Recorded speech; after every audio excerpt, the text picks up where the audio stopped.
Traders कैसे हैं आप सब लोग। मसूद खालिद लंदन से आपकी खिदमत में हाजिर है। ट्रेडर्स एक क्विक ट्रेड आइडिया मैं आपके साथ शेयर करता हूं। आज मंडे है 7 जून 2021। ट्रेडर्स ये आप पेयर देख सकते हैं NZD CHF डेली का टाइम फ्रेम है। जो इसका ट्रेंड है वो काफ़ी अरसे से नीचे की तरफ आ रहा है। ये देखें नीचे की तरफ आ रहा है और यहाँ पे ये बना है एक बहुत स्ट्रॉन्ग इसका लेवल था जो कि ऊपर नीचे ब्रेक होता रहा है मुख्तलिफ लेवल्स के मुख्तलिफ टाइम्स के ऊपर। और यहाँ पे फिर आप देखेंगे ये लेवल नीचे ब्रेक हुआ, फिर ये वापस ऊपर ब्रेक हुआ और फिर वापस नीचे ब्रेक हो गए। तो अब ये रीटेस्ट हो रहा है यहाँ पे, ठीक है।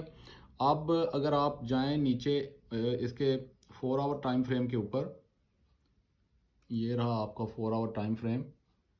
4 आवर के टाइम फ्रेम के ऊपर ये अगर आप देखें तो ये ट्रेंड लाइन इसकी बन रही है यहाँ पे। और ये इस लेवल को अगर ये ट्रेंड लाइन को चाहे टच करके विक रिजेक्शंस छोड़ के प्राइस एक्शन, आपको पता है मैं आपको बताता रहता हूँ वीडियोस में कि प्राइस एक्शन कैसे का क्या मतलब है, कैसे चेक होता है। ये अगर यहाँ पे विक रिजेक्शंस छोड़ के नीचे स्ट्रॉन्ग बियरिश कैंडल बनती है 4 आवर पे, आप इसको देखें चाहे आप नीचे 1 आवर के टाइम फ्रेम पे चले जाएं, तो ये जब इसकी बियरिश विक रिजेक्शन के बाद अगर ये ट्रेंड लाइन ऊपर ब्रेक नहीं होती, और हो सकता है अगर ब्रेक हो भी तो फॉल्स ब्रेक हो और वापस दोबारा नीचे ब्रेक हो जाए, तो स्ट्रॉन्ग विक रिजेक्शन के बाद स्ट्रॉन्ग बियरिश कैंडल अगर नीचे की तरफ ये बनती है, तो फिर ये जो है बड़ी ज़बरदस्त ट्रेड नीचे की तरफ पकड़ी जा सकती है। इसका जो फर्स्ट टीपी है वो यहाँ पे हो सकता है, TP1, और फिर ये जो इसका नेचुरल लेवल है TP2 जो है वो यहाँ पे हो सकता है, ठीक है जी। और इसका ये जब इसकी ये वाली 4 आवर कैंडल कंप्लीट होती है तो ये यहाँ पे इसका जो डाइवर्जेंस है, हिडन डाइवर्जेंस, वो भी कंप्लीट हो जाएगा। ये अगर आप देखें तो यहाँ पे स्ट्रेट लाइन ये RSI पे आ रही है और इसी पॉइंट के ऊपर अगर आप देखें तो जो ये है अपना मार्केट जो है वो उस वक्त डिफरेंट जगह पे इस वक्त मौजूद है।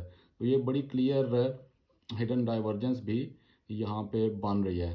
तो ये एक क्विक आइडिया था जो मैंने कहा कि आपके साथ क्विक सा मैं शेयर कर देता हूँ। इसके ऊपर ध्यान रखें, पेयर है NZD CHF और ये डेली के टाइम फ्रेम के ऊपर भी ट्रेंड नीचे है, 4 आवर के ऊपर भी ट्रेंड नीचे है, और अगर आप नीचे 1 आवर के टाइम फ्रेम पे चले जाते हैं तो उस पर भी आप इसको मॉनिटर कर सकते हैं, ठीक है जी। प्राइस एक्शन का वेट करें, विक रिजेक्शन का वेट करें। बियरिश कैंडल अगर बड़ी बनती है नीचे की तरफ पुश मिलती है तो इसका मतलब ये होगा कि सेलर्स जो हैं वो कंट्रोल में हैं और इसको मज़ीद नीचे ले जाना चाहते हैं। तो ट्रेडर्स चैनल को सब्सक्राइब कर लें अगर अभी तक नहीं किया। अच्छी अच्छी ट्रेड आइडियाज़ के लिए बेल आइकन को प्रेस कर लें और लाइक का बटन भी ज़रूर प्रेस कर दिया करें। आई होप के आपका ये ट्रेडिंग वीक अच्छा गुजरेगा। Until next week, next video, traders अपना ख्याल रखिएगा।